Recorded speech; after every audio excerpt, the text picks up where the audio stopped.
नमस्कार दोस्तों, मेरा नाम है संकल्प और आप सबों का मेरे चैनल में स्वागत है। आज की जो वीडियो होने वाली है ये लॉकडाउन में हम अपने बाइक का केयर किस प्रकार करें, ध्यान किस प्रकार रखें, इसके ऊपर है। और इस वीडियो में मैं आपको कुछ टिप्स दूंगा और कुछ ट्रिक्स भी बताऊंगा ताकि आप अपनी बाइक को अच्छे से रख सकें। तो जैसा कि आप सबों को पता है कि अभी जो समय है वो लॉकडाउन का समय है और ऐसे समय में हम ना अपने घर से निकल सकते हैं ना अपनी बाइक चला सकते हैं। और जब हम अपने बाइक को मेंटेन करने की कोशिश करते हैं तो हम कुछ चीज़ों पर ध्यान देते हैं, जो कि है सबसे पहली चीज़ जो आती है वो है रेगुलर सर्विस। ध्यान रखिए दोस्तों, रेगुलर सर्विस आप तभी कराते हैं जब अपनी गाड़ी को चलाते हैं। ये एक ऐसा समय है जब आप अपनी गाड़ी को नहीं चला पा रहे हैं, इसको घर में रखते हैं। तो जो समय हमारे बीच में है वो लॉकडाउन का समय है और ऐसे समय में हम अपनी बाइक को नहीं चला पाते हैं, घर में ही रखना पड़ता है। और जैसा कि आप लोगों को पता है, लॉकडाउन को काफ़ी समय भी हो गया है और आने वाले समय में और ये रह रहा है। तो सबसे पहली बात जो मैं आप सबों को कहना चाहूँगा वो है हम अपनी बाइक का ध्यान किस प्रकार से लॉकडाउन के समय में रख सकते हैं। तो मैं यहाँ पे आपके सामने 4 चीज़ों को बताऊँगा जो लॉकडाउन से संबंधित हमारी गाड़ी को जो है लंबे समय तक खड़े करना पड़ता है। तो मैं आपके सामने 4 चीज़ बताऊँगा जिसे हम अपनी गाड़ी के लिए लागू कर सकते हैं।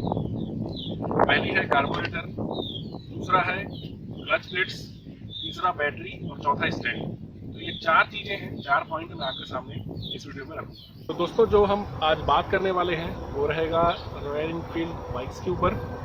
आप सबों को पता होगा कि रॉयल एनफील्ड की जो बाइक्स होती है ये मेंटेनेंस बाइक होती हैं, इनको प्रॉपर सर्विस की ज़रूरत होती है समय समय पर। और इन बाइक्स को दूसरे बाइक्स के मुकाबले काफ़ी ज़्यादा ध्यान देना पड़ता है। आप लोगों को पता ही होगा, इसकी सर्विस जो है 3000 किलोमीटर में होती है हर एक सर्विस, और हर एक सर्विस में ऑयल चेंज होता है। इस प्रकार से और भी काफ़ी सारी चीज़ें हैं जो टाइम टू टाइम हमें ध्यान में देनी पड़ती हैं। तो इसीलिए ये ज़रूरी हो जाता है कि हम इस बाइक का ध्यान ज़्यादा रखें बनिस्बत दूसरी बाइक्स के मुकाबले। तो जो सबसे पहला पॉइंट है वो है दोस्तों कार्बोरेटर। कार्बोरेटर जो होता है वो बहुत ही इंपॉर्टेंट हिस्सा हमारी गाड़ी का होता है। हम बात करेंगे ऐसी गाड़ियों की जिनमें कार्बोरेटर सिस्टम है। ये बात उन लोग के ऊपर लागू नहीं होती जिनके पास कार्बोरेटर की जगह MPFI या फ्यूल इंजेक्शन लगा हुआ है। तो होता क्या है, जब हम अपनी बाइक को काफ़ी लंबे समय के लिए खड़े करते हैं तो हम घर आते हैं, अपनी गाड़ी को बंद करते हैं, पेट्रोल का नॉब ऑफ करते हैं और गाड़ी को खड़ी कर देते हैं। ध्यान देने वाली बात यह है कि जब हम पेट्रोल का नॉब ऑफ कर देते हैं तो कार्बोरेटर में कुछ मात्रा में फ्यूल बचा रह जाता है और जैसे जैसे गाड़ी खड़े रहती है समय के साथ वो फ्यूल जो है खराब होने लगता है। आपको मैं उदाहरण दूंगा, यदि आप एक बॉटल में थोड़ा सा पेट्रोल रखें और 1 महीने के बाद उस पेट्रोल को देखें तो उसका कलर बदल जाता है, वो खराब होने लगता है। तो इस प्रकार से कार्बोरेटर में जो पेट्रोल है वो खराब होने लगता है और काफ़ी लंबे समय के बाद जब अपनी गाड़ी को आप चालू करने की कोशिश करते हैं तो खराब पेट्रोल जो है आपके इंजन में जाता है और इंजन के पुर्जों को और इंजन को भी नुकसान पहुंचाता है। अब इस कार्बोरेटर को आप खराब होने से या इंजन को नुकसान पहुंचने से आप कैसे बचा सकते हैं? इसका सॉल्यूशन ये है कि जब आप अपनी गाड़ी को लंबे समय के लिए खड़ी करना चाहते हैं तो आप क्या करिए, गाड़ी को ऑन रखिए, गाड़ी को चालू रखिए और पेट्रोल का नॉब जो है बंद कर दीजिए। तो होगा क्या कि कार्बोरेटर में जितना भी पेट्रोल होगा वो गाड़ी के द्वारा उपयोग कर लिया जाएगा और गाड़ी अपने आप ही बंद हो जाएगी। इस प्रकार से कार्बोरेटर में बिल्कुल भी पेट्रोल नहीं बचेगा और पेट्रोल खराब नहीं होगा। अब ध्यान देने वाली बात यह है दोस्तों कि जो आप बोलेंगे कि पेट्रोल टैंक में जो पेट्रोल है वो भी तो खराब हो जाएगा, पर होता क्या है, जब पेट्रोल थोड़े मात्रा में होता है तो वो जल्दी खराब होता है और टैंक में चूंकि काफी सारी मात्रा में रहता है वो आसानी से खराब नहीं होता है। तो हमारी दूसरी जो प्रॉब्लम है वो है क्लच प्लेट्स की। आप सबों को पता है कि क्लच प्लेट्स किस प्रकार काम करती हैं और ये जितने गियर होते हैं उतनी प्लेट्स होती हैं, क्लच प्रेशर प्लेट्स, और ये जो है आपस में चिपकी हुई होती हैं और जब हम क्लच दबाते हैं तो प्लेट्स जो है बीच में स्पेस बनाती हैं और इस प्रकार से जब हम गियर को लगाते हैं तो गियर जो है क्लच प्लेट के कारण ही काम करता है। लेकिन तब क्या होता है, जब हम अपनी गाड़ी को लंबे समय के लिए जो है खड़े कर देते हैं तब हमारी जो प्लेट्स होती हैं वो आपस में चिपक जाती हैं। इसका नतीजा क्या होता है, जब आप अपनी गाड़ी को चालू करते हैं तो आप जब गियर लगाते हैं तो गाड़ी जो है झटका देती है, ऐसा लगता है जैसे हमने बिना क्लच दबाए ही गियर लगा दिया है। तो होता क्या है दोस्तों, क्लच प्लेट्स जो है आपस में चिपक गई होती हैं और जब आप क्लच को प्रेस करते हैं तब भी वो प्लेट जो है अलग नहीं हो पाती है। तो इस क्लच प्लेट्स को खराब होने से आप कैसे बचा सकते हैं? क्योंकि होता क्या है, जब ये क्लच प्लेट्स जो है वो आपस में चिपक जाती हैं तो आपको फाइनली जो है मैकेनिक के पास जाना पड़ता है, और मैकेनिक जो है RH कवर आपका खोलता है, और खोलने के बाद में क्लच प्लेट्स को सेपरेट करता है हैमर की मदद से, और इस प्रकार से आपका जो है काम बढ़ जाता है और खर्च भी बढ़ जाता है। अब सवाल ये आता है, आप इन चीज़ों से बच कैसे सकते हैं। इसके लिए एक बहुत ही सरल उपाय है दोस्तों, मैं जो आपके मध्य बताना चाहूँगा। आपको करना क्या है, आपकी क्लच को आपको प्रेस करना है, और प्रेस करने के बाद किसी भी चीज़ से, रिबन या रस्सी, किसी भी चीज़ से आपको उसे बांध देना है। तो क्या है, क्लच पूरे टाइम प्रेस रहेगा। मैं आपको दिखाता हूँ किस प्रकार से हम उसको कर सकते हैं। अब आपको करना क्या है, इस क्लच को जो है इस तरह से दबा करके किसी भी चीज़ से बांध देना। जैसा कि मेरे पास रिबन है तो मैं आपको बताता हूँ कि रिबन से हम कैसे इसे बांध सकते हैं।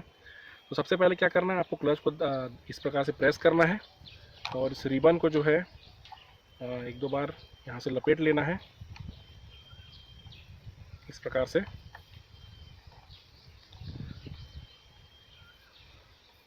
और यहाँ पर इसे इस प्रकार से आपको, तो इससे क्या होगा कि क्लच जो है दबा रहेगा, और क्लच प्लेट्स जो है उसके बीच में काफ़ी गैप बनी रहेगी, और वो आपस में चिपकेंगी नहीं। एक समय ऐसा भी आया था जब मुझे कुछ समस्या हो गई थी और मैं लगातार 1 साल तक इस बाइक को नहीं चला पाया था।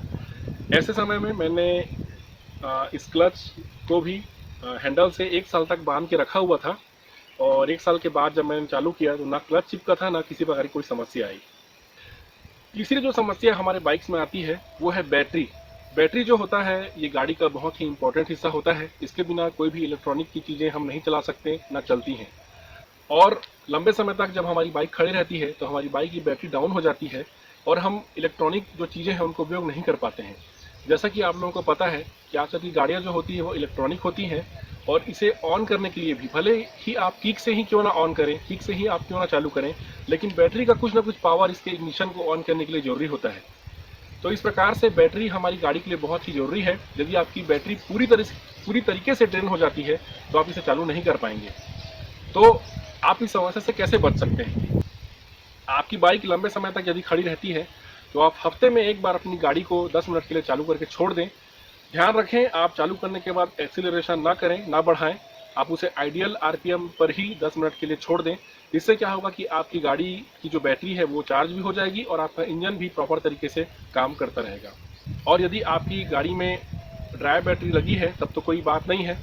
यदि आपकी गाड़ी में लिक्विड बैटरी है जिसको आप समय समय पर टॉपअप करेंगे बैटरी वाटर से, तो उसको आप खोल करके भी देख सकते हैं, और यदि उसमें कमी हो तो बैटरी वाटर भी ऐड कर सकते हैं। इस प्रकार से आप अपनी बैटरी को भी इस लॉकडाउन के समय में बचा सकते हैं। ठीक, जो समस्या है दोस्तों वो है स्टैंड। जनरली हम अपने घरों में जाते हैं और अन्य जगहों पर जाते हैं, और जब हम अपने बाइक को लंबे समय के लिए घर में खड़े करते हैं तो हम साइड स्टैंड में ही अपनी गाड़ी को खड़े करके चले जाते हैं। आपको दोस्तों लंबे समय के लिए बिल्कुल भी ऐसा नहीं करना है। साइड स्टैंड में आप बिल्कुल भी खड़े ना करें। इसका जो मेन स्टैंड होता है उसमें खड़े करें, क्योंकि देखिए दोस्तों, बुलेट्स के जो वजन होता है, इस बाइक का जो वजन होता है, ये अन्य बाइक के मुकाबले काफ़ी ज़्यादा होता है। और जैसे जैसे जो बाइक है दोस्तों वो लंबे समय तक साइड स्टैंड में खड़ी रहती है, बाइक का जो स्टैंड है वो बेंड होता जाता है, और एक समय आने के बाद वो टूट जाता है। तो इस बात का आपको ध्यान रखना है, जब भी आप अपनी गाड़ी को खड़े करें मेन स्टैंड में ही खड़े करें। और साथ ही साथ साफ़ सफाई की भी बात आती है, तो आप हफ्ते हफ्ते में अपनी बाइक को साफ़ सफाई कर सकते हैं। ज़रूरत हो तो आप धो भी सकते हैं।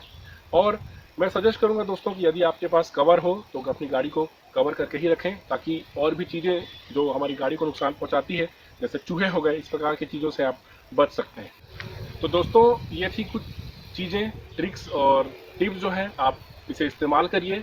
लॉकडाउन के दौरान अपनी बाइक का ध्यान रखें, ताकि आपकी बाइक में अनावश्यक जो खर्चे आते हैं आप उससे अपनी बाइक को बचा सकें, और बाइक को भी सही ढंग से रख सकें। साथ ही आप लोगों से निवेदन करूंगा कि अपने घरों में ही रहें, और अगर आपको ये वीडियो पसंद आया दोस्तों तो इसे सब्सक्राइब जरूर करें, और अगली वीडियो में मैं आपके समक्ष फिर से हाजिर होऊंगा। एक और बात मैं आप लोगों को बता देना चाहूँगा कि आप बोलेंगे कि आप खुद ही बाहर घूम रहे हो, तो ऐसा नहीं है। ये हमारे घर का ही पास का हिस्सा है, और चूंकि आप लोग को मैं बता दूं कि चूंकि मैं गांव में रहता हूं दोस्तों, तो ये यहाँ पर एक टाइम मिला हुआ है, जो सूबे का कुछ हिस्सा है जहाँ पर आप बाहर जा करके ज़रूरी सामानों को ले सकते हैं। और साथ ही चूंकि ये घर के पास का हिस्सा है, हम यहाँ पर शूट करने पा रहे हैं। आशा करता हूँ ये वीडियो आप लोग को अच्छी लगी होगी, और इसमें जो कंटेंट है वो आप लोग के काम आएगा। मिलते हैं अगली वीडियो में। धन्यवाद।